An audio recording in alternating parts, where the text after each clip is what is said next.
What's up, everyone? Welcome to the 220th episode of the Pokemon Podcast. I'm your host, SBJ, and with me is Travis. You know, this whole Mixler thing is really ruining my normal rhythm. Normally, I make some joke that normally we all make a lot of jokes that we would never make in front of other people. And even though you told me, hey, we're going on Mixler now, I forgot about that. And so now I'm still a little shaken by the middle school joke I made about 2 minutes ago. I always like to imagine that, Travis has been on since like 31, so we're 220 now, minus 30 episodes. You've been on for about, give or take, 190 episodes, and that was You're just like waiting for the one where I crack, where I break. I'm tired. I think you just cracked and broke. Oh, you certainly destroyed that church boy image. Will Anderson also here, who has been on. Will, when did you start? Like episode 80? 80, yeah, right around there. Okay, all right. Whoa. Here we all are.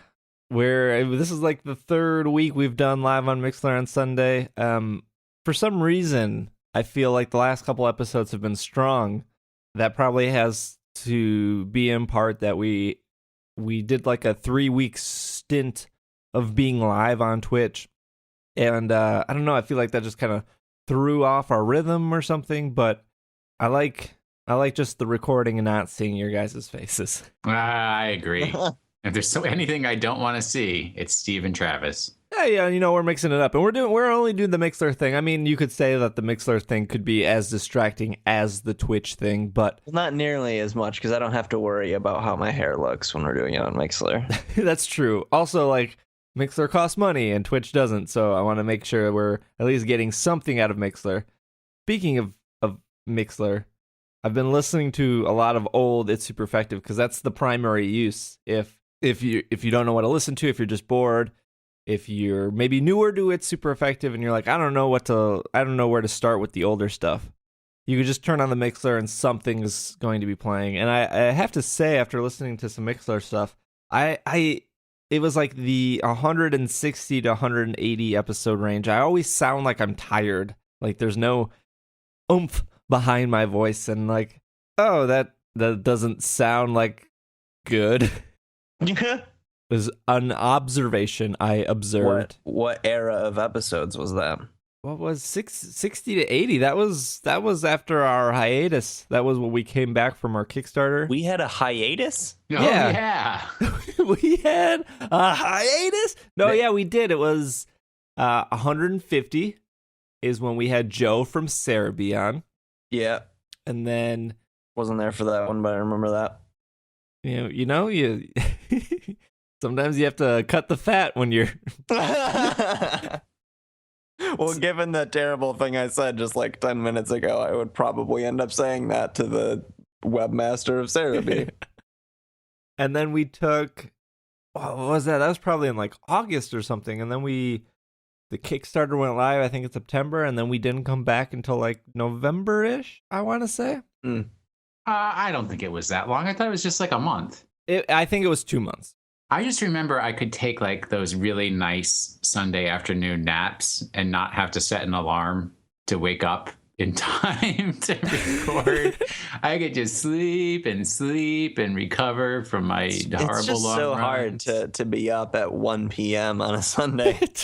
Dude, you don't even know. I ran over 7 miles today in 90-degree heat, so I need a little bit of slack. Better than I did, which was nothing. Yeah, but it's not like anyone's forcing you to run. You're doing that of your free will. The Marines are forcing me to, because on October 30th, they're going to hold me to task. What on earth could you possibly be talking about? The Marine Corps Marathon. Right.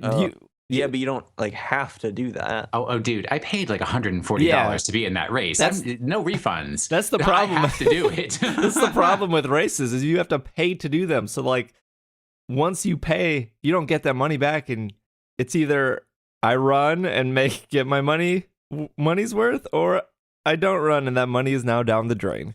But you know what? Those medals that they give out for the Marine Corps Marathon are sweet. Oh, they're some of the nicest medals you can get. Do you have to come in like top 100 to get a Nope. medal? Or No, everybody gets a medal. Okay, because I did the color run, and the only thing I got was like blue hair dye in my hair. Yeah, but that's only like 3 miles, right? Yes, it was a 5K, I think. Yeah, that's 3.1 or something. I've never done a 5K. Well, I think you'd be able to do a 5K pretty easily. I mean, imagine since I did over 2 of them this morning in a row. I'm not a fast runner. I'm more of a tank than a DPS when it comes to running. Oh, okay. I understand. So I'm slow and continuous, and I like just hold out to the end, as opposed to somebody who does a lot of damage right up front. But you know, if you're in for the long haul, they don't last. So More of a road hog than a tracer. No, a tank. I'm more of a healer when I run. I like to stay in the back and drink as much water as possible. You're the dude at the refreshment stand handing out the glasses of Gatorade. Right. When I did the color run, which was several years ago, there was only 2 water stands, and I was disappointed. No one wanted to play support. It happens every game. Why would you have a water stand at all in a 5K? Because when you're running, I didn't drink any water at all this morning. Did not take any water with me. That sounds bad. Yeah, I was gonna say that sounds like the opposite of what you should do. You have to weigh the balance. So for me, if it's under 10 miles, I don't want to have to carry the weight of water because you have to carry that with you the entire time. Once I hit over 10 miles, then I will take water with me. But under 10 miles, I don't want to have that extra weight. That's why you need to have like the kiosks set up so you can stop, grab the cup of water, drink, and keep going. Well, unfortunately, there's no charitable kiosks hanging out. There should be. We should start a Kickstarter for just random kiosks populated along the trails of running DC. routes. Yeah. Where kiosks are set up.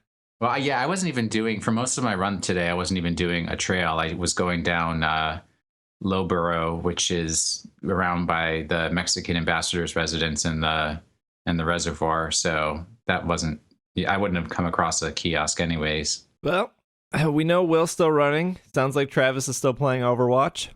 Yeah. All right. Wait, is there a character? I'm not getting any better. Is there a lady character that eats a lot of Doritos in that game with headphones on? Kind of. Yes and no. There is a character in that game who is a pro gamer. The character is supposed to be a professional gamer, and she like operates a mech in the game.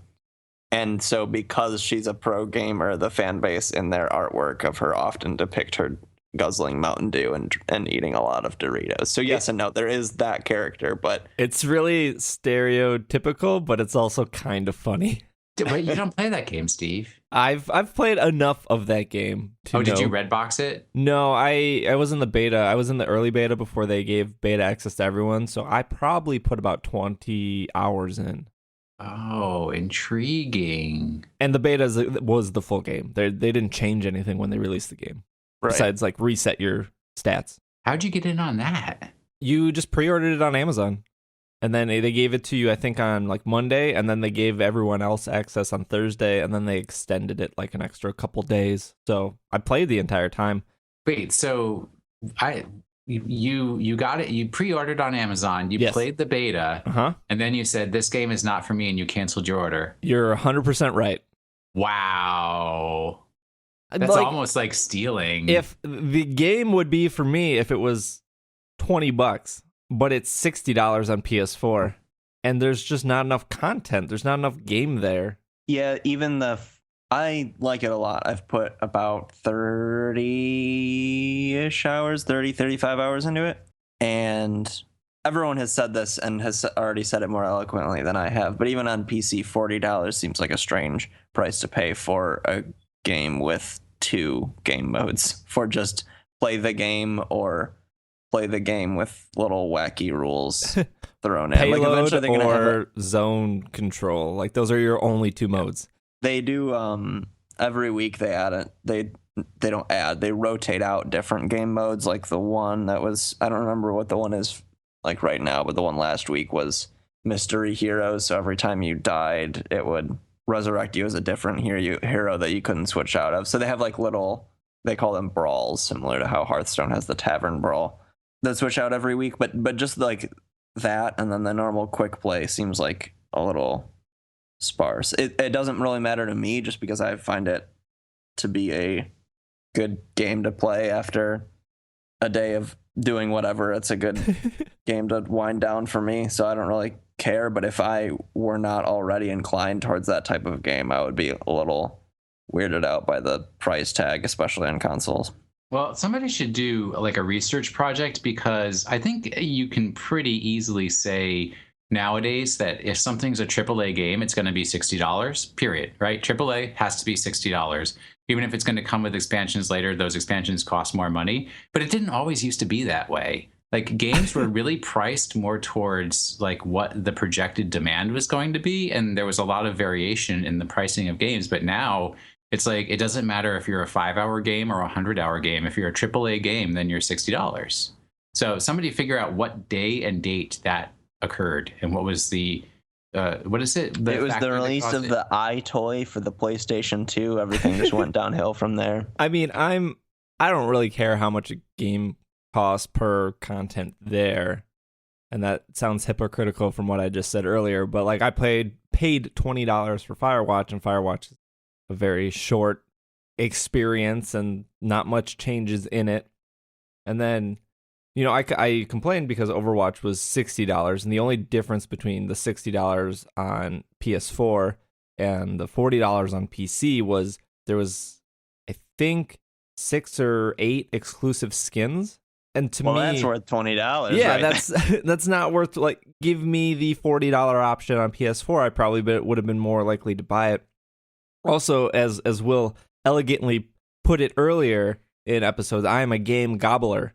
I gobbled my 20 to 25 hours in the beta, knowing that if I paid $40 more or $60 more, I would get exactly what I just consumed. And I felt good after, like, I felt it was like I got what I wanted to in the beta. Like, yes, I could continue paying. I could continue to play this, but I don't want to pay that much money to continue to play this. Like, if it was in front of me, yeah, I'd play it. I'd have fun. It's a shooter. Great, cool. But, like, I have other stuff to play. And I am one that I appreciate the search, like the grind, I want that carrot on a stick, and there's none of that in Overwatch.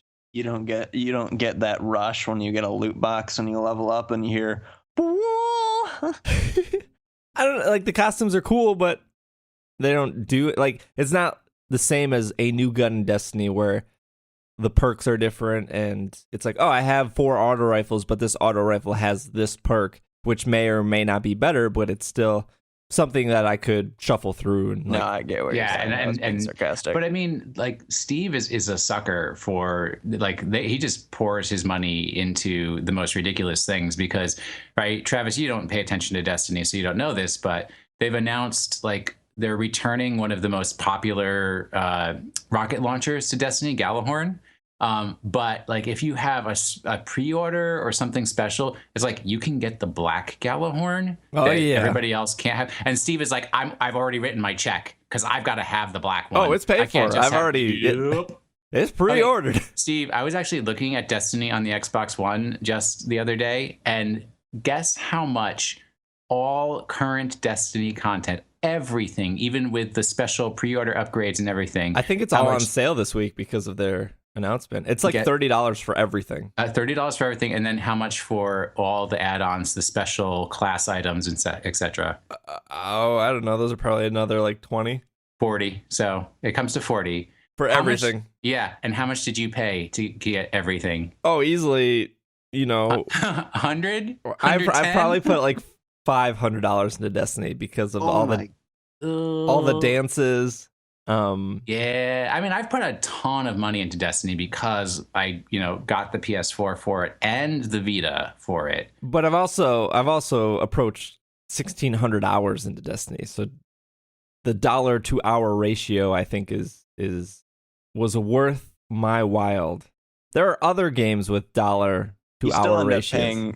if it really is $500 that you spent and 1,600 hours that you put in, that's still $3.2 an hour, which that's an expensive arcade cabinet.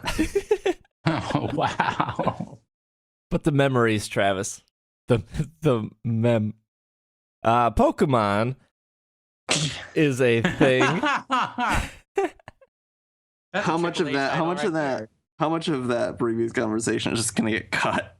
I thought it was good.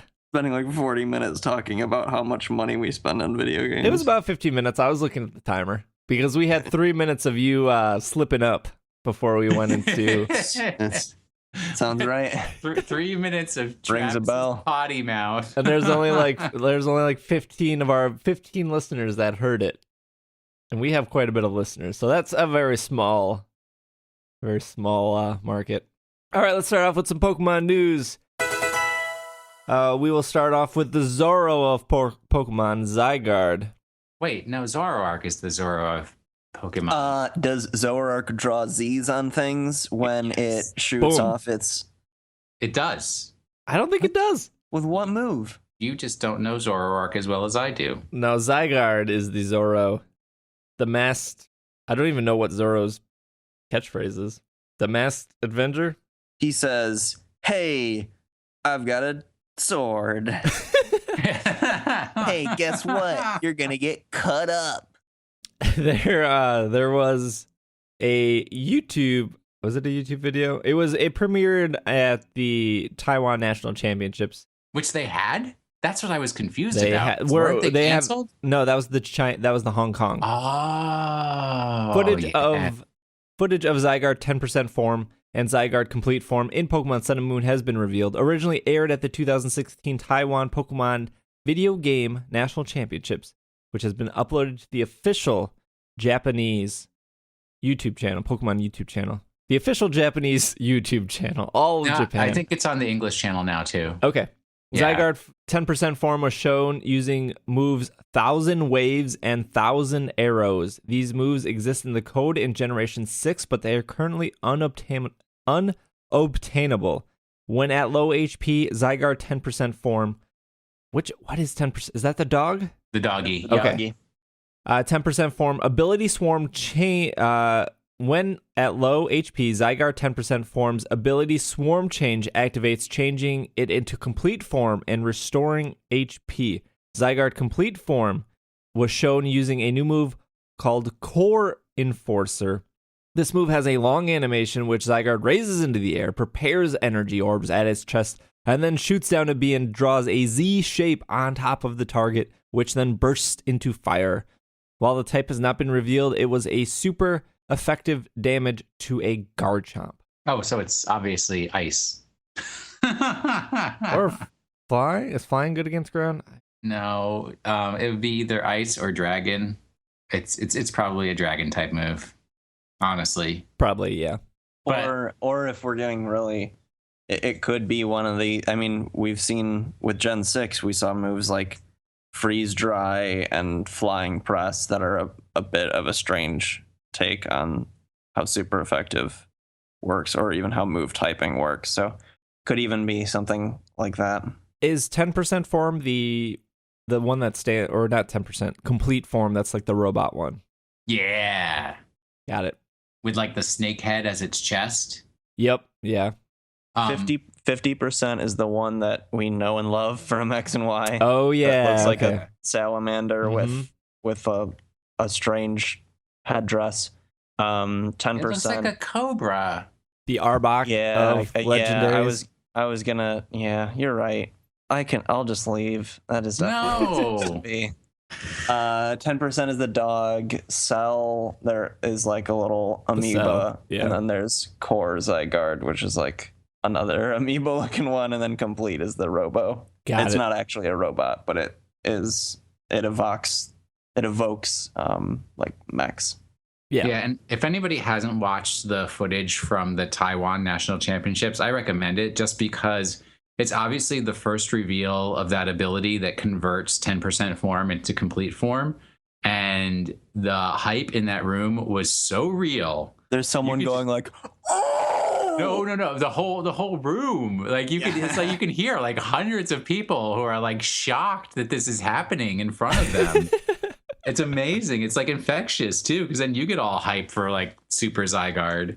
And when you shed a little tear because Zygarde never got his game. Well, we only really have these two articles, the Zygarde one and the one I'm about to talk about. So light on news, except the two news articles we have are kind of important. I think Zygarde's still important. Zygarde's still relevant. Still relevant, yeah. There will be, after we finish this podcast, E3 will be starting. I believe it starts at 3 p.m. Central Time. And it opens up with EA. And then I think Ubisoft is later tonight. And then tomorrow, of course, it being Microsoft, Sony. And then on Tuesday, Nintendo. Yeah, Nintendo will have their Treehouse of Horror. Yep. So we'll probably get more Pokemon news. I'm confident we'll get a new trailer for Sun and Moon. I'm also confident that they're gonna say Pokemon Go beta for everyone starting like this week. I feel like they're gonna do that. Especially, do you think there's a chance that they don't even mention Pokemon Go because they don't want to confuse people? You get people confused between Sun and Moon and Pokemon Go. Maybe, but like Pokemon Go has to come out before Sun and Moon, right? Like that. Yes. That is the hype train for the summer, leading people to go like, oh yeah, Pokemon's cool again. Let's get a True. 3DS. And also, who got invited to this beta? It wasn't me. It wasn't Travis. It wasn't Will. Well, I don't have any phone that can play that game, so I feel like no one got invited. Clearly, people got invited. a lot of people I know's friends got invited to it. Yeah, that's the way I heard it. I got a friend who got invited, but I didn't. Yeah, I was talking to Alan from my other podcast I do, the Tuesday night podcast, and he was like, "How's the Pokemon Go beta?" And I was like, "I didn't get in." And he was like, "What do you mean you didn't get in?" And I was like, "I signed up like everyone else, and I didn't get in." And he's like, "Oh, my friend so and so got in," and I was like, "That's all I ever hear is my friend got in." I think a lot of people are claiming they got in, but it's not true. Yeah, I mean, it's not the end of the world. I just think it's funny because there were a lot of people very excited to get in, and the ratio to people who got in to people who wanted to get in is very off. That's how betas work. Oh yeah, unless you're Overwatch, then you pay up front for the beta, and then you cancel after you get it. All right, the big news here: CoroCoro. It's this little magazine in Japan. I'm sure that CoroCoro has a purpose other than Showing Pokemon things when a new game is coming out.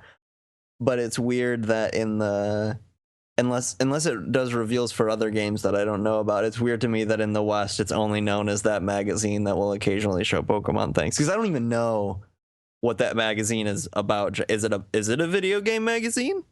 Or is it just a magazine about something else that occasionally talks about Pokemon? Is it just Pokemon? I think it's one of those, like, it's kind of like, I'm probably going to say this the wrong way. Nick but like, magazine? Nickelodeon magazine? Maybe. I was going to say like Teen Beat or Tiger Beat, where it's like some of it is fan service for video games, not that kind of a beat. It's more like a news reporter's beat, sir. And they'll have like, reporter's beat? they'll have like manga. You think you're funny. Oh, we're hilarious. I don't think I know. They'll have like some manga episodes because, you know, a lot of manga is delivered episodically. And then like Shonen Jump, right? That has like manga snippets. So I think it's that kind of a thing because, like, you know, I'm also familiar with CoroCoro Ace, which does a lot of the reveals of the Bushiroad and the Bushiroad? Card Fight Vanguard. I know. Mangas. Road? Say that again? Is that the sequel to Crossy Road? No. Oh, Crossy Road's so good. No, stop. This is Pokemon time. Did you know that Bushiroad owns New Japan Pro Wrestling? That just I didn't blew know what my mind. Bushiroad was. They I only make know- Card Fight Vanguard. I only know Bushiroad because of Gen Con. Well, they own New Japan Pro Wrestling. Anyways, back to magazines. I think there are several magazines in Japan that are kind of like corporate mouthpieces or have exclusive contracts to reveal information for various corporate entities. Okay. All right. In this manner. I got two thoughts on CoroCoro. One is we only see 2 to 4 pages of CoroCoro every month. I would be very curious what the rest of that magazine looks like.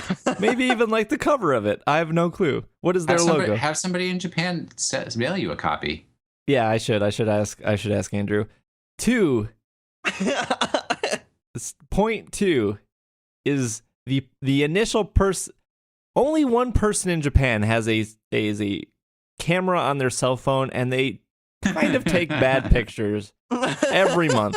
I don't know who, CoroCoro photographer is that sends these over to Bulbapedia and Cerebi and, all these other internet outlets. Get yourself a DSLR, dude. But why is it only one picture? Why do we only have one picture of the page? Why is this person not taking 2 or 3 pictures? Get us some different angles. Get us some good lighting. Maybe outside by the pond. Maybe invest in a scanner. Yeah, I don't understand what's going on here. Why are we living in this year 2000 of taking pictures of magazines? I don't understand. I just don't get it. It's the modern equivalent to the camcorder Let's Play. It just reminds me of somebody sitting in a movie theater with a camcorder just recording the movie. They're all digital now. Just ask the guy who's making $7.50 an hour if you can get the flash drive. Oh no, dude! The projector people's union, the union of projectionists, they make a ton of money. Not 16-year-old $7.50 an hour guy that's flipping turn on when that dude is not running the projector. I guarantee it. All right. Trust me. Yeah, find yourself somebody who runs a projector for movie theaters. You'll find out what a scam that is. Yeah, projectionists make more money than the person cleaning popcorn or whatever. Okay, learning something new here. All right. More importantly, back to CoroCoro. We were complaining about this for a reason. This month's CoroCoro revealed 2 new Pokemon. These have to be Japanese names. These cannot be the English names because they're not punny enough to the animals they represent. The first one is Nekkoara and Iwanko. It doesn't even matter. Wow. They're gonna change. Nekkoala. There's no L in Nekkoara. I saw an L in there. No, it's Nekkoara. Oh, well, I think because in Japanese they don't have the L sound. So there's just no distinction between the R and L sound. Yeah. I see. All right. So it would almost because isn't it more of isn't the R/L sound the strange love child of R, L, and D? So it would be Nekkoara, something probably like that. Something along those lines. Very similar to the short R in Portuguese, I think. All right. We broke Steve. Yep.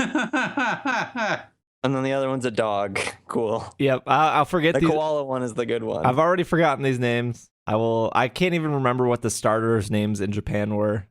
That is now Popplio, Litten, and Rowlet. I don't even know what the original Japanese. Oh yeah, those were really long and difficult to understand. So the dog. Let's start with the dog. Let's start with the koala. The good one. The good one. The koala is a normal-type Pokemon. It has the ability Sure Sleeper. It's a cool ability. The new one. Travis will explain what it does in a second here. Mm-hmm. It is known for dreaming. It is known as the dreaming Pokemon. It appears to be based on a koala. It's 1 foot 8 inches American height. It weighs 20 American pounds. And Travis will let you know what the ability does. Yeah, if I remember right, I'll look it up and correct myself later if I'm wrong. But if I remember it correctly, the only status effect that can affect it is sleep. So it's immune to poison, paralysis, burn, freeze. It's a little sleepy guy. And I thought that it was considered to be perpetually asleep. So actually, even the sleep status condition wouldn't affect it because it's considered to already be asleep. No, but I think yes. it can go to sleep. Yeah, it can go to sleep. It just can't be paralyzed or poisoned or... Yeah, the ability Sure Sleeper prevents it from being afflicted by status conditions other than sleep. Mm-hmm. Aha! Yep. And then the dog is a rock-type Pokemon. This is the little dog that we saw in the second trailer of Sun and Moon, the one that was right outside the house when the trainer left the house. Mm-hmm. I don't know if it's the second trailer, but yeah. Well, it was the special CoroCoro trailer. Yeah, it was a special CoroCoro trailer. It wasn't like the second English trailer. It has the ability Keen Eye and Vital Spirit. Abilities Keen Eye and Vital Spirit. It is known as the puppy Pokemon. It appears to be based on a dog. It is 1 foot 4 inches tall, weighs 44 pounds. The Pokemon previously, it appeared in the other trailer. Keen Eye, what is that? You can't, Sand Attack doesn't work? Yeah, your accuracy cannot be lowered. And then Vital Spirit prevents sleep. You can't fall asleep. So it's the opposite of short sleep. In a way, yeah. I'm assuming these are your 2 Pokemon that appear early on. Well, I guess You probably, think so? yeah, like 2 that. Well, then they'll need to add in a bird, but Right. yeah. But yeah, I mean, when they showed Fletching and whatever other Pokemon it was, like those were the 2 you saw early on, Watchog and Patrat, I should say, and Patrat, Lillipup, and who's the birdie? Pidove. Hey, remember this old It's Super Effective meme? A Lillipup, Lillipup, No, I don't remember that. Sorry, don't remember. Remember last week when I said, I bet these new legendary Pokemon will have alternative forms. Well, Solgaleo has an alternative form known as Rising Phase, in which it is described being like the sun. In this phase... in this I don't know phase... what's funnier, the fact that as the Pokemon that's supposed to be the sun is described as being like the sun in a different form, or the fact that a Pokemon or the fact that like the Bulba News or whatever you're reading off of article described the new dog Pokemon, which is listed as the puppy Pokemon, as being dog-like in appearance. Well, because it's rock type, so Yeah, it's cool. That's maybe it's like a Bonesley or something. I feel like this On Earth is a Bonesley. this puppy is going to turn into like a Diggersby of like, whoa, I didn't expect that. Did you just say what is a Bonesley? Yeah, what is that? It's the thing that's the pre-evolution of Sudowoodo. That's Bonsley. Bonesley, Bonsley, it's all the same. Oh Lord. It doesn't have an E. It's not like a rejected Undertale character. How do you say the name of the band of the guy he sings by himself, and he's from Wisconsin, and he uses a French name for his band? Bon Iver. Yes, But that's because he's French. You don't call it Bon Iver. Yeah, no, he's not French. He's American. He's from Wisconsin? Whatever. The name is French. I don't It know. means like good winter or whatever, because apparently people like winter, which is absurd. It's the worst season. Agreed. Solgaleo At least has we an can find compromise alternative there. form known as the Rising Phase. I don't think that counts as an alternative form. In this phase, it appears more radiant and its colored accents become more yellow. Solgaleo is seen in this phase during the animation for its signature move, Sunstrike. This information's off Bulbapedia. Bulbapedia, by the way. Lunala has a alternative form known as the full moon phase, in which it's said to call the moon. In this phase, its wings glow white, highlighted with the skeletal structure. Lunala is seen in this phase during the animation for its signature move, Moongeist Beam. I don't think that's a form change like we think of form change where it actually changes the stats of the Pokemon. I think it's just a cosmetic change to their appearance as they're about to perform a certain attack or something. You're probably right, but like at this point with Kyurem form and Shaman form and which all change the stats a of million the Pokemon. Genesect forms and Deoxys. Giratina's form and Deoxys' form. Is there precedent for a Pokemon with a form change that's purely cosmetic? I don't think so. I don't know, but these things have to have alternative forms. Like, what main series legendary Pokemon have we gotten that haven't gone down this road? Right, but all of them. Zygarde, Xerneas, Zygarde has like Yveltal. 17 forms. Not yet. Xerneas and Yveltal don't have alternate forms. Do they not? They do not. One looks like a shiny bacon, though. Oh, I'm so tired of you making fun of my bird of destruction. Bacon of destruction.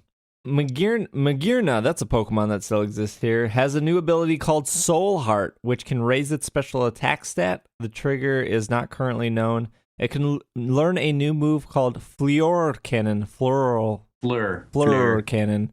There's somebody remember in Harry Yeah. Potter how there was the French girl Fleur de la Cour? Yeah. Yes, Fleur. And then finally, a special Pokemon GO disc will include a QR code to obtain Magearna in Pokemon Sun and Moon. This Magearna will be level 50, have the ability Soul Heart, know the moves Fleur Cannon, Flash Cannon, Lucky Chant, and Helping Hand. I'm going to continue my trend in the last few episodes of interrupting you to correct a thing I said a little earlier. Keldeo is a Pokemon that has 2 forms that are purely cosmetic in their differences. Moving on. Wait, resolution form changes the stats? I don't believe it does. Oh, sir, let me get on the internet to dispute this. Yeah. Oh yeah, like Landorus and them have different forms. Yeah, but those are different. That also change stats? I know, I just, like every legendary mythical Pokemon has a million forms. It's fine. It's whatever. It's just it gets confusing at some point because these forms, like they don't follow a certain pattern. Right. I don't think there's any difference between Resolute form and whatever you would call the normal. Well, then what's the point of having Resolute form? Because it's cool that if you get the right move on it, it changes its appearance, and it's a little. Yeah, that's if you get the Secret big Sword. It's like a little like ooh. The big question here is what's the point? Does it change its ability? Nope. I mean, I could be wrong, but I'm pretty sure if memory serves, I haven't. It's been a while since I had any competitive team that had a Keldeo on it, and if you're playing against a Keldeo, I don't remember having to remember any difference if it is in Resolute or the ordinary form when fighting against it. So, well, in the TCG, Keldeo can rush in. Yes, I guess it's it's just it learns it gets the move Secret Sword. That's just so whatever. Keldeo had like the worst Pokemon movie of all, so there you go. That's it makes sense. It makes sense. You know what else makes sense? That we're done with news and we should take a break.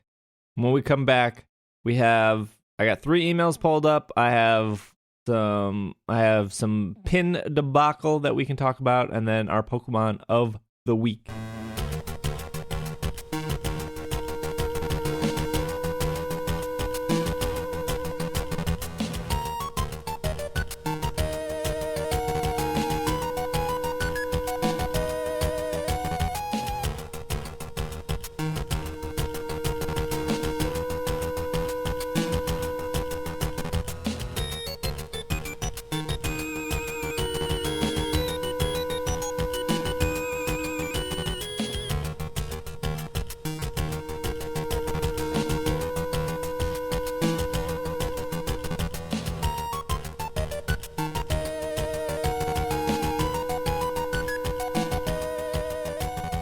And we are back.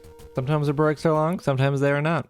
Let's do some emails here. If you want to send us an email, you can do so, sbj@pkmncast.com. You can also go to pokemonpodcast.com, hit that contact button. 2 ways to email, whichever way is easier for you. We'll read any and all emails eventually. Let's go through our emails. This one is from Chris C. Hi, SBJ, Will, Travis, and anyone else that could be on at this moment. I'm a young listener. As in the 7th grade, I listen to your show as often as I can. I have been interested in Pokemon since I was 2 when I first saw it on TV. All I remember is that since then, I've been saving up all my allowance for cars, toys, and games. The latter was kind of difficult until I got my Nintendo 2DS and Pokemon Y, which I still play. I have one question that I would appreciate you being answered on the show. I was wondering which type you think has the most Pokemon without looking it up online. Thanks for reading. Chris from Michigan. It's either water or normal. I know the answer, and I didn't look it up. I'm going to guess water. Yeah, it is water. I actually don't know what the second most. I think the second most might be normal. Flying has to be up there, too. Yeah, It's but such a most common flying build types type. are normal, so... Right, yep. Right. There's a lot of normal Pokemon that like Jigglypuff. Well, they're also normal fairy. But you have like your Pidgeys, your Rattatas, your Bidoofs, your Stoutlands, Lillipups. Patrats. Are you just gonna list all of the normal type Pokemon? Because we'll be here a while. That would be quite the episode. Are we correct? Before we move on, we better actually make sure that we're right. That water is the most populous type. Ooh, it actually might be normal. Ooh. Oh no. Then Will wins. I'm on this Bulbapedia article, so I don't know. The abundance of Pokemon type combinations. It says, this doesn't seem right. Because they're separating it out by, it says normal has 60, but normal flying has 23. So just straight, if we're looking at straight single type Pokemon, normal has the most in 60. If we're looking at straight water type Pokemon, it's number 2 with 58. And then straight grass type Pokemon has 33. But then that's not taking in account like flying bug. There are 14 flying bugs, 20 pure fighting, 23 normal flying. This is a very detailed chart. It's very scientific, yeah. 26 straight electric, 15 straight fairy, 3 dragon dark, 2 ice dark, 1 ice dragon. What's the 1 ice dragon? Is that Kyurem? Kyurem. Yes. 0 electric psychic. I think the zeros are more exciting. 0 electric dark, 0 electric psychic, 0 fire fairy, 0 fire grass. Oh, that would be cool. Grass fire? Yeah. You could be like a savannah Pokemon. 0 steel ice, 0 ghost fairy. I don't know what fire and grass has to do with a city in Georgia. No bug fairy, no bug dark, no bug dragon, no bug ice, no bug psychic. Wow, that's a lot of types that could be done. No rock electric, no rock ghost. Really? No rock. Nope, no ghostly. There's a ghost ground in the form of Golurk and Oh, yeah, Golurk. that's what I was thinking of. No ground fairy, no poison fairy, poison fire, nope. Poison steel, nope. Fighting fairy, nope. Fighting ghost, nope. Normal ice, normal dragon, normal dark. That's all a no. Normal rock, normal bug, normal ghost, also a no. There's a lot of types. There's no dark fairy type Pokemon, so we're not going to get the Pokemon equivalent to the Neopets video game on the PlayStation 2, the Darkest Fairy. No fire ice. I don't know how that would work, but I mean, we got fire water. yeah, that's but that one weird makes enough. sense because it's like steam. Does it? Yeah, steam. It's like Obama snow, like grass, ice. That makes sense because it's like a tree, like a winter tree. Well, you got me there. Well, Kyurem W could have been fire ice, but they decided not to do that. Right? Yeah. What? Good question though. I am amazed at how many types don't exist, like fighting fairy. And I'm glad that for a 7th grader, we can provide a level of appropriate humor coming from Travis. You're never gonna let me live that joke down. Nah, we'll probably forget by next week. But Yep. Luke B writes in all caps, "Hey, the Shaman Giratina movie is so good." Sorry for that. I am Luke, by the way. You guys are my favorite Pokemon podcast to listen to by far. Much better than insert bad Pokemon podcast here. I'm not making it. That's what it says. So you guys can. I mean, that seems. The thing about that show is you'd expect them to at least come up with a title. I know. Will is my favorite co-host. Not saying I don't like Travis or Logan. No, I get it. Question. It's fair. Question. Do any of you play Pokken or Smash and will be willing to play? I know Will plays Destiny. I know you will play Destiny with the #PS4less. I started listening to you guys around episode 160, and you got me to play Pokemon, and you all got me to play Pokemon Shuffle, yet I never got into it and quit one day in. In my opinion, Pokemon Ranger is one of the most underrated spin-off games in the Pokemon universe, or should I say the multiverse. The game is so good. If you haven't played it, in my opinion, it's one of the best games. Isn't there like 4 Ranger games? You got your Shadows of Almia, you got your Guardian Signs, you got your original Pokemon Ranger, which I don't think had a subtitle, and And those are the only ones I remember. In my opinion, it is the best because of so many features, and it is extremely fun has extremely fun back in time missions and make it so much more fun that you should try it. Thanks for reading. One last thing, keep up the good work. So the Pokemon Ranger, we were talking about this on Twitter, but the Pokemon Ranger games have gotten re-released for the Wii U Virtual Console. I know they have been in Europe, but I don't know if they have been in the States. I wouldn't be surprised if they were announced this week. That would be sweet. Except no special missions, so you can't get the Manaphy egg. I don't know, they might find a way to edit or fix that because they definitely did that for Red and Blue and Yellow. But I guess what's the point, because you can download Manaphy right now. Yes, exactly. There's really no point to it. Right. All right, last question here is from Tantabus? Dude, it's in front of you. I have no idea. That's what I'm going with. It sounds like a word. My apologies if I slaughtered your name. They write in, you wake up with a pounding headache after a night of drinking an unhealthy amount of Poke Potions. You don't know where you are, and you are approached by 4 Pokemon, a Gardevoir, a Jinx, a Lopunny, and a Braixen, each of them carrying an egg. They all claim to have bred with your Ditto. This is getting weird. It just sounds like a typical Saturday morning. You may choose one egg to raise as your own. Which one do you choose, and which one do you send to the distorted dimension? May Arceus have mercy on their souls. What were my options again? Gardevoir, Jinx, Lopunny, and Braixen. Why would I send any of them to the distortion world?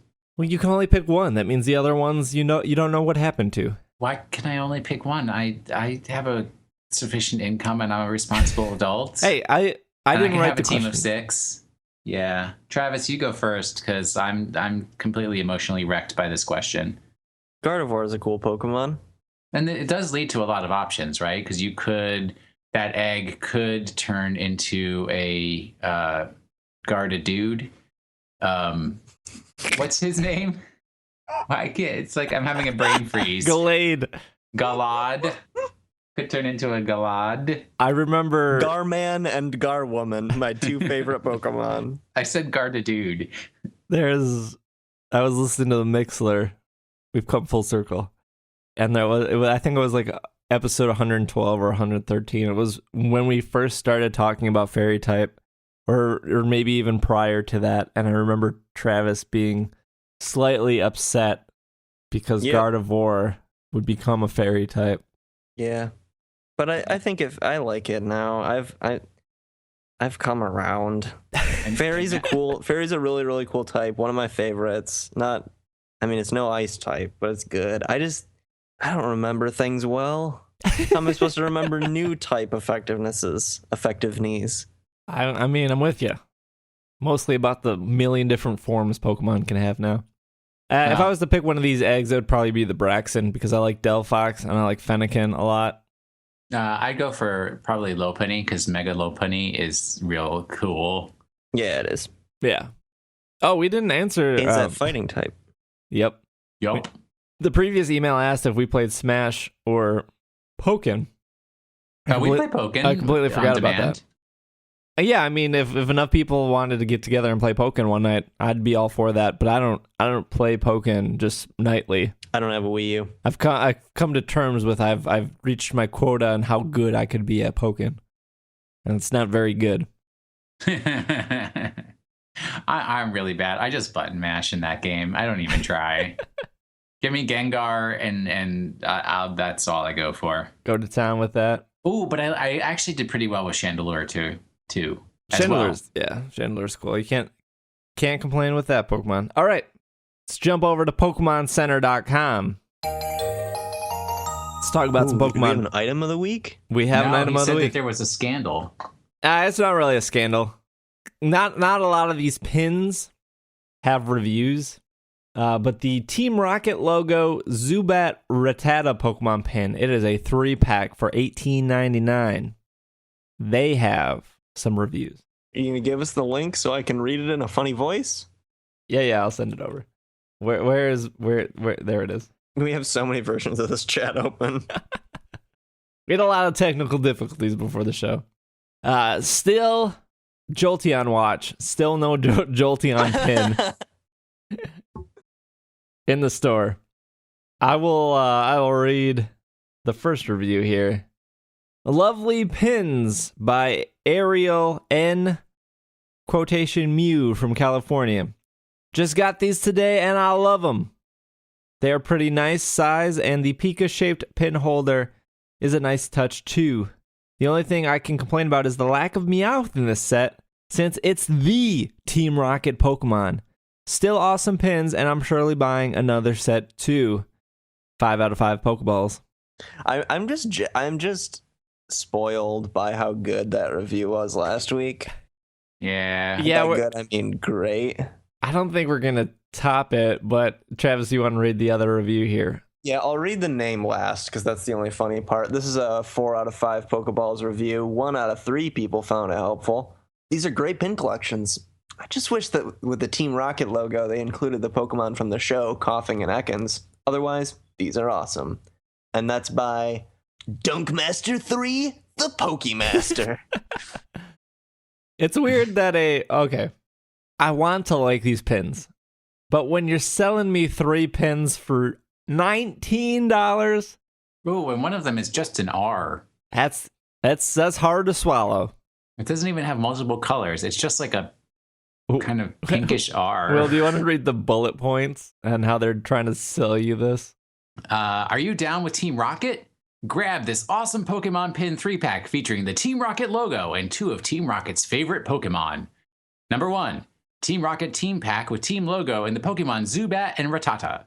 Number 2, official Pokemon pins. Number 3, Number 3, Pokemon Center Original. Recommended age, 6 years and up. Country of origin, made in China. Material type, zinc, alloy, hard enamel.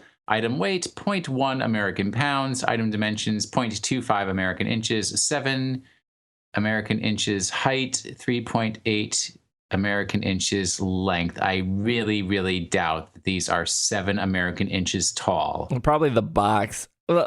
Really? Warning, choking hazard, small parts, not for children under 3 years. Functional sharp points.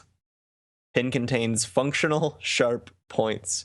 Not for children. Ooh, we're stepping it up now. Now it's not for children under 4 years. Because like at 3, You can choke. at 3 you know like I shouldn't swallow a thing that's gonna kill me. But you don't know I shouldn't poke a thing into me that will I shouldn't poke hurt myself. me. It says functional sharp points, not for children under 4, and then above it says recommended age 6 years and up. Would you? I think just because of the mature themes. Yes, those 5-year-olds are in the gray zone. I know a lot of 2-year-olds and 3-year-olds. I don't know. I haven't been around a 6-year-old in a while, and clearly in 2 to 3 years I will be around a 6-year-old because kids, spoiler, their age gets older with time. But would you give a pin to Just spoiled the ending of Kids. Okay. All right. Would you give a pin to a 6-year-old? I feel like that's still kind of dangerous because pins are pretty sharp. Okay, so the issue isn't the kids themselves, it's the parents. And there are a lot of really dumb parents out there because it does not take any kind of education to have a baby, but to actually raise one properly takes a little bit of intelligence. So Yeah, that we've all seen gap, Idiocracy. We know that. We know that this narrative. that gap is where people are using the Team Rocket pins to hold the diaper together. That's what you got to watch out for. I also don't think like a 6-year-old would be that enthralled with a pin. Like, yeah, you could put it on their bag and they probably would leave it alone, but I feel like their short attention span would be, okay, I got the pin, now I don't care, moving on to the next toy in line. Also, why is it What does Zubat? it do? Can I plug it into my Skylanders and have it bite? Why is it a Zubat and a Rattata? Why is it not a Coughing or an Ekans? Well, Because- okay. I have a little bone to pick with that particular argument because Team Rocket changes out their like the Pokemon that they use as the generations go on.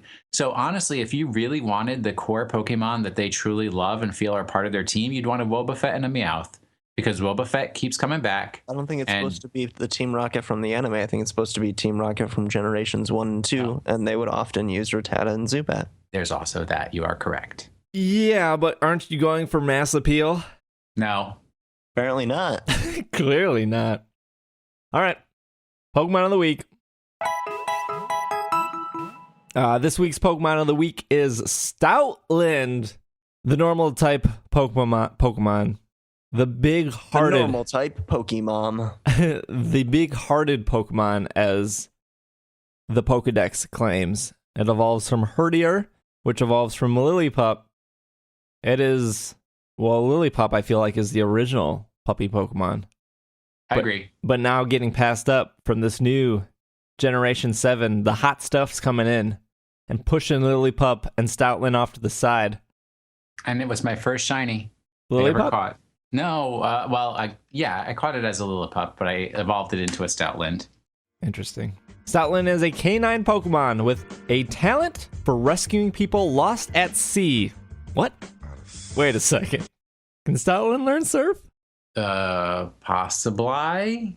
I think it can actually. It can, That rings a yeah. I bell. just scrolled down. All right, fair enough. Let's continue reading. Stoutland is a canine Pokemon with the talent for rescuing people lost at sea or in the mountains. On its face, it has cream-colored fur that forms voluminous white-tipped plumes and a 3-point crest. The plumes are so long that they run the length of its body and bunch close to it. It has tuffy pointed ears with blue insides, a black nose surrounded by the short black whiskers, and small eyes that are nearly hidden behind its facial fur. Its body is covered with shaggy fur that is dark blue along the back and grayish blue towards the legs. This fur is thick enough to protect itself against freezing temperatures. Its face and paws are light brown, and each paw has 3 toes with white claws. Blue paw pads can be seen on each paw in the Pokédex 3D Pro app. Product placement there. 50% male, 50% female. Travis has a moveset. Stoutland is a really cool Pokemon, specifically because it gets access to Sand Rush, which is an ability that makes it so that, well, first, you're immune to the effects of Sandstorm. You're immune to the damaging effects of Sandstorm. But more importantly, your speed is doubled under a Sandstorm. So what you can do is run Stoutland in a Sand team with a Choice Band. So your speed goes from the normal 80, which isn't that great, to 160 when you're under Sandstorm, which is a lot. And your attack is already 110, which is quite good. So slap a Choice Band on there, and you're not only going to be outspeeding a lot of Pokemon, but you're going to be one-hit KOing a lot of them. Even a lot of walls, too, because you're just dishing out so much damage. For EVs, so you're going to do an Adamant Nature with 252 EVs in attack and speed, 4 in HP or defense or something. And then in terms of moves, you want Return, just for the highest base attack normal move you can get your hands on. Crunch. So I guess in going into Crunch and the other moves, the other ones will just give you better type coverage. And since we're doing Choice Band, we just basically want 4 attacking moves. So we're going to do Return, Crunch, Superpower, and shoot, what's the electric move? It's Wild Charge? Yeah, Wild Charge. So it's Return, Crunch, Superpower, and Wild Charge. It gives you pretty good type coverage, and just normal type on its own gives you good type coverage, with the exception of Steel and Rock. And both of those you cover with Superpowers. You've got a lot of your types covered. Oh, and Ghost you don't have, but you can get that with Crunch. So you've got a lot of types covered, and you're doing a lot of damage with a pretty regal looking dog. You said Sand Rush as the ability? Yep. Yeah. Because otherwise, I think so Stoutland actually got some play in VGC 2011 when the rules stipulated that you could only use Unova Pokemon. If I remember correctly, it was the it used the Intimidate ability because I don't think we saw weather that very much that year because we didn't have access to Pokemon that would set it up. Yeah, I mean, like Tyranitar is your typical Sandstreamer, right? Right, which we didn't have access to, and I don't think there are any Unova Pokemon that did. I mean, it's like, again, that was 5 years ago, so my memory is a little hazy. But I think in that version they ran it with Intimidate because that ability is just so great in doubles because it hits both the opponents. And if I remember right, that was a pretty physically heavy meta that year. So I think there was a Stoutland maybe even on the winning team that sort of caught people by surprise. But other than that, you're typically going to see it with Sandrush because that's going to cover the weakness of the only 80 speed. Shiny Stoutland is definitely shiny. It's more of a green than a blue, and its face whiskers, which are normally like a cream color, they're like a gold, which is really cool. Will has one. Yes. Are you satisfied with the shininess of your shiny? I think I'm very happy with it. I can't remember if I gave that one away or not, but the golden how many Pokeballs out of 5 would you give it?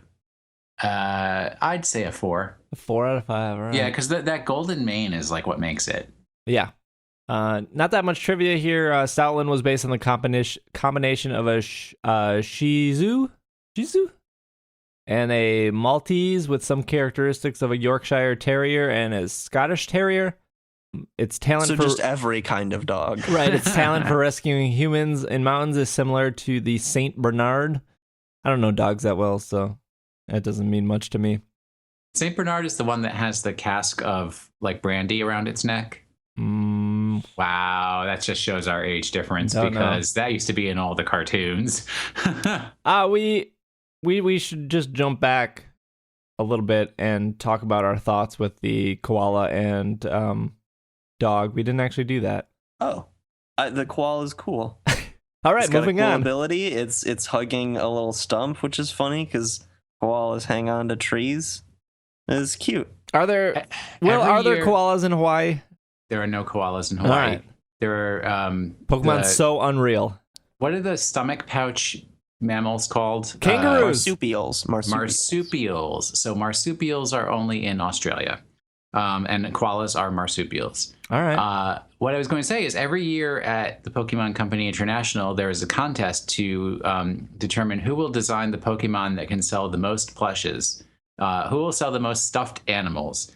And obviously, these are 2 top contenders because people are going to buy Nekkoala merchandise until the end of days because it's going to be everybody's favorite one to have as a stuffed animal. Do you think the koala is going to go down the same path as what is it, Pangoro? Is it going to turn dark, or just like a Slacking where they're just like lazy? I think it's going to be like a slack off, vigor off, slack king kind of deal where it's going to like have a middle evolution that's like has what is it? Well, Vital Spirit's one of them, but there's another one where it can't ever fall asleep. Insomnia. Yeah. Is that what Worry Seed gives you? Yeah, it gives you the insomnia ability, but I think there might even be a third one that has the same effect. I just like, and then we already its final have evolution will Snorlax. Be like super bulky and super sleepy. Also, I looked it up, and there are marsupials in the American continent as well. Oh, that's right. Aren't possums? No. Yeah, something like that. But it just says on the Wikipedia page, it says there are 100 species of marsupials found in the Americas, particularly in South America, but 13 in Central America, and 1 lonely species in North America, in the north of Mexico. Which is what, possum? Oh, I guess it's just north of Mexico, so maybe it... No, because there's no possums in Mexico. Possums are up here. Oh, yeah, they are. We've already seen like that sleepy, lazy Pokemon in like Slacking and Snorlax. Is that the main? We've already seen dog Pokemon. We're getting another one. Why can't this be another lazy Pokemon? We're getting a rock dog. That's a little different. But it's its ability. Is the main quality of a koala to sleep? No, but they're super cute. Yeah, but aren't they also like super dangerous? Don't like more people die from koalas than they do I don't think that's true, but I do believe More that koalas koala are. attacks than shark attacks. You heard it here first. I believe that koalas are more violent than people expect them to be. I would I mean, I would if be your okay with entire- I don't know, like a very attack heavy mobile evolution of the sleepy koala instead of going down like it's just like another Snorlax. I was going to say, if your entire diet consisted of one kind of leaf, you'd be in pretty bad mood as well. What about the dog? What's for dinner today? Oh, eucalyptus again? Yup.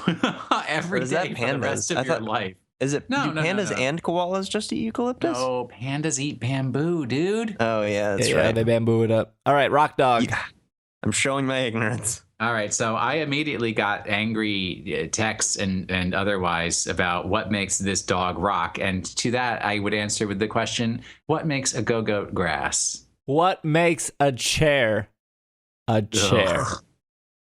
Look, I'm out of college. Those days of philosophizing of the essence of a chair are behind me. I would rather keep it that way. Is a hot dog a sandwich? Would you stop? Stop. We do not need to lower the intelligence quality of this podcast any lower than it has already fallen. I mean, I did just say that pandas only eat eucalyptus, and somehow you managed to make it more dumb than that.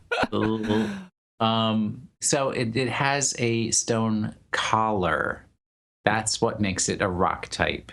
Mystery solved. Also, I can imagine why. You know how dogs, when they're wet, they do the shake off. They like shake off the water. I don't know what the technical term of that is. It's called Perfect. Yeah. So I can imagine with my imagination Look at you go. that the rock dog shakes, but instead of water coming off, like little pebbles come out of it. Oh, that's one dirty dog. You know it. You know it. Yeah, I like my dogs dirty. Is that going to be the new tagline of It's Super Effective? It's super effective. What a dirty dog.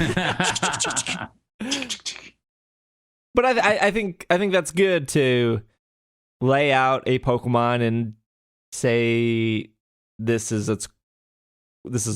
what it does, and for you to like imagine that. Like, oh yeah, I could imagine that Pokemon being real. Sure. I mean, the only Pokemon I imagine not being real is Basculin, but we can move on from that. I mean, Emboar is normal type, or not Emboar. Pyroar is normal type for some reason. So Is that normal fire? yeah, It's a weird one. Yeah, Rock Dog though, that's cool. I'm happy with both these Pokemon. Drapion is dark type for some reason. Even though Drapion's it looks poison bug. real cool. Drapion is a very cool Pokemon, but it doesn't make sense why it's dark. Why it loses. Because it's more evil than it is buggy, so the evil part It fights wins. dirty. It's a dirty Pokemon, Travis. It's super effective. What a dirty dog. Patreon, if you want to support the dirtiest of dogs, patreon.com/itssupereffective.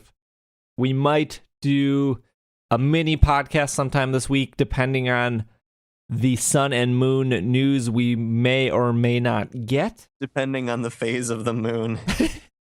So we're unsure with that. If Mars is in retrograde, we might do a mini episode. We don't know. We don't know what's coming this week, if anything. But if it's enough to warrant a podcast, we will be podcasting. Otherwise, emails sbj@pkmncast.com. You guys have anything else before we wrap up here? I believe you have tickets available for a certain event happening in August. That's the good thing I asked. Yes. So Gen Con is this August, the first week of August. And we've established here on the show that there will be a very large Pokemon booth in the vendor hall of Gen Con. I don't know what's to be at said vendor booth, but Pokemon TCPI is hosting certain events at Gen Con. A lot of like intro to the trading card game and normal league play and stuff like that. So I was like, maybe It's super effective show. Had a live show there. Podcaster getting pretty like Gen Con to me a couple years ago didn't seem like a podcast place, but as Gen Con has grown, I was like, it doesn't hurt to try to get a room. And my request was a little bit later than it should have been, but Gen Con came back and they said, well, we can give you a room with AV equipment, microphone, speakers, but it can only hold 60 people. And that would cost money because the AV stuff. Or we can give you a room that holds 100 people with no AV stuff for free. So I took the room with no AV stuff because I would rather have it hold more people. And I'll figure something out. I have my own speakers. I can make something work. So I don't even know what's in this room. I don't know if there's chairs. I don't know if there's tables. There's clearly not a microphone or speakers, which I have a solution for.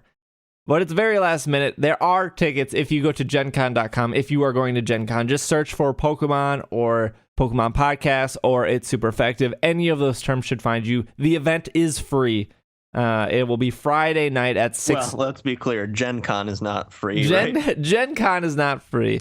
The event is free. It will be on Friday night at 6 p.m.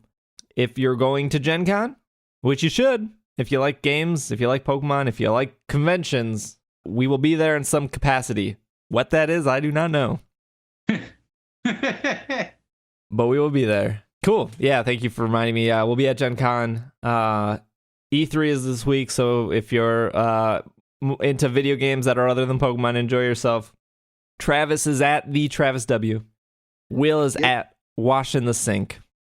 I am at Dragging a Lake. You can follow Pokemon Podcast on Twitter for updates. But otherwise, this has been another episode of the Pokemon Podcast. And we are super effective. Super what a Iwanko. dirty dog. Oh.